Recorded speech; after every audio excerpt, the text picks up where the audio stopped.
There exists a place on this earth where civilization dissolves entirely into memory, where the only law that matters is the one written in blood and bone across the frozen landscape of the Alaskan wilderness.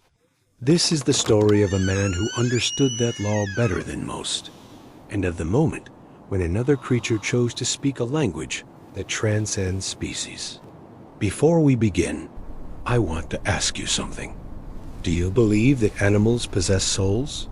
Not consciousness in the way we measure it with our instruments and our science, but something deeper, something that makes them capable of choice when instinct would demand otherwise? The Alaskan backcountry is not a place that tolerates weakness or compromise. It is a landscape that has remained fundamentally unchanged for thousands of years, where the mountains rise with an indifference to human suffering that borders on the absolute. Elias Morrison knew this silence intimately. He had spent 12 years retreating into it, away from a world that demanded he become something he had no interest in being. His philosophy was simple and uncompromising. You do not conquer the wild. The wild cannot be conquered because it is not an enemy that can be defeated through superior technology or willpower. It is a force, an absolute thing that simply exists according to its own logic. To survive in the wilderness is to accept that logic, to move through it with respect and humility, and an understanding that your life continues only because the wilderness permits it. The Titan entered his world gradually. A massive bull moose somewhere in the range of 1,500 pounds of pure muscle and bone, with a rack of antlers that spread nearly 6 feet across. But it was not the animal's size that affected Elias. It was something in the way he moved through the world, a kind of deliberate grace that you rarely see in creatures that large. This moose moved with intention, with an awareness of his own power that bordered on consciousness. Elias called him the Titan, not out of disrespect, but because there was no other word adequate to the presence of such a creature. Elias never attempted to feed the animal. Feeding wild animals is an act of domination disguised as kindness. It transforms the natural relationship between hunter and hunted into something perverse and dependent. Instead, he simply existed in proximity to the Titan. He would encounter the animal at the edges of the frozen lake or along the ridge that overlooked the valley, and he would stop. He would keep his distance, typically at least 100 yards, and he would watch. The Titan would acknowledge him, a slight turn of the massive head, the briefest meeting of eyes, and then they would continue their separate existences in the same landscape. Over months and then years, something developed between them that existed outside normal categories. It was not friendship, because that word implies a relationship based on emotion or need. It was something else entirely, something that can only be described as mutual recognition. The Titan seemed to understand that Elias was different from the hunters who occasionally came through the valley with rifles and predatory patience. They had reached an understanding that transcended species, a recognition of each other as fellow inhabitants of the same unforgiving landscape. But there was something else in the valley that year, something that changed everything. There was a rogue grizzly bear moving through the mountains, an animal that had crossed some line in its own mind and committed itself entirely to human predation. Rangers had been tracking this bear for months, noting its unusual behavior, the way it would approach human settlements with an aggression that far exceeded normal bear behavior. This was not an animal seeking food in the natural way. This was a killer, scarred from encounters with other bears and hunters, carrying in its body the evidence of every conflict it had survived.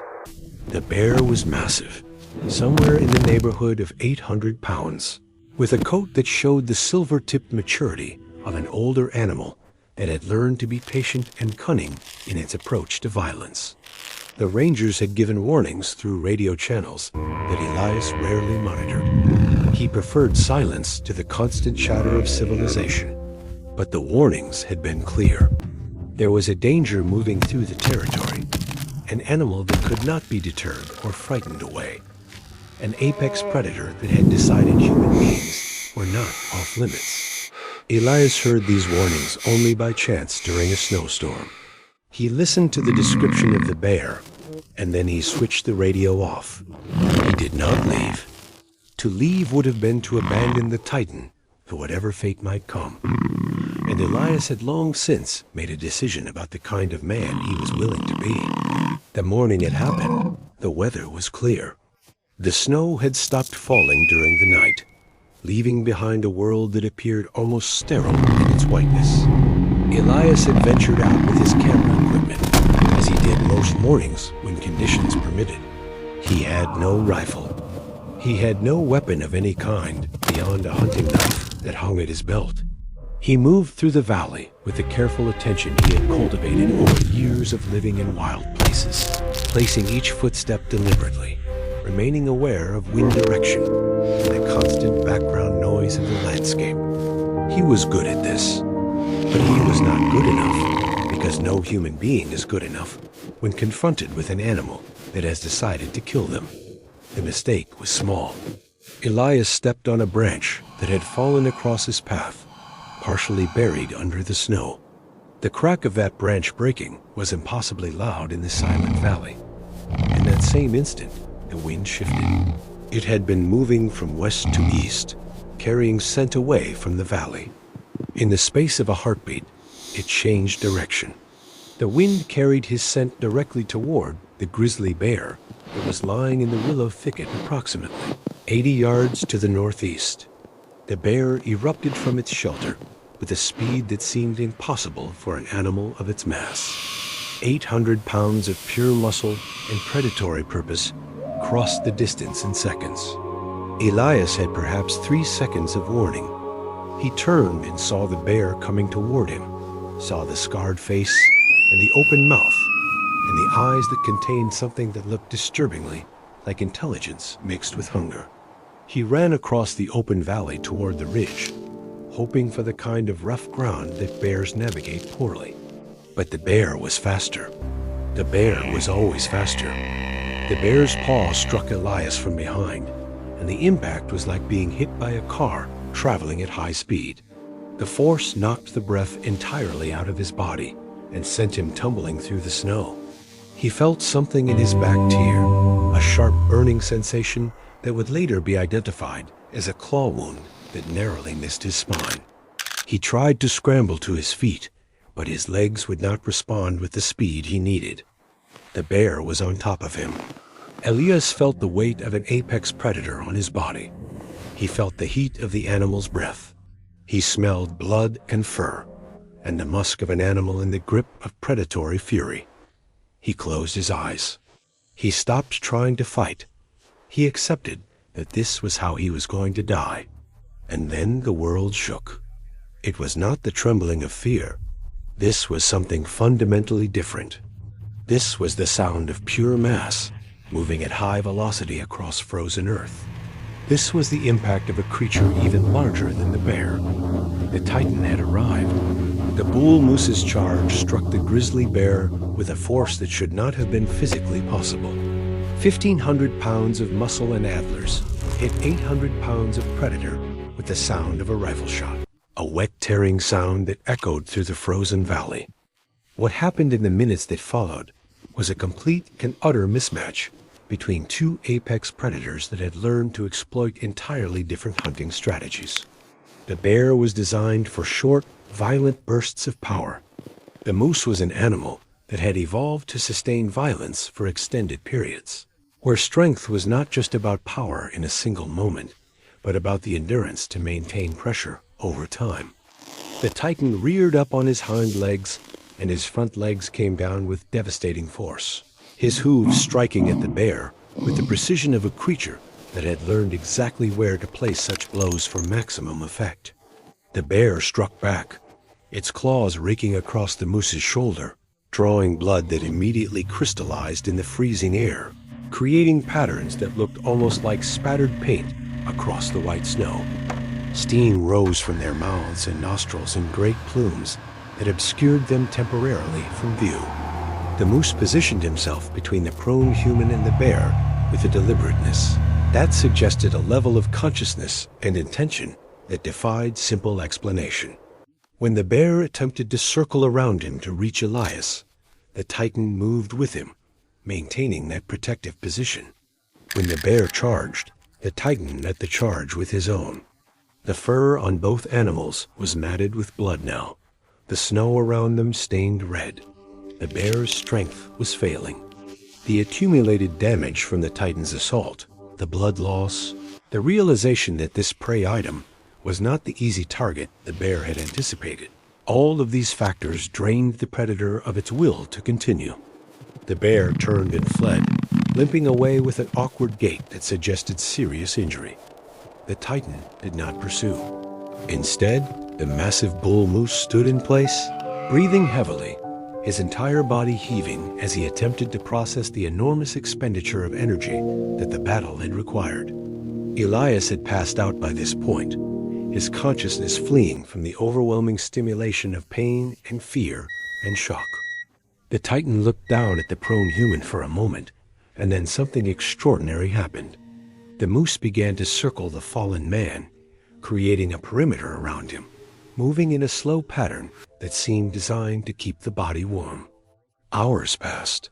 The sun moved across the sky. The cold deepened as night approached. The Titan never moved far from Elias.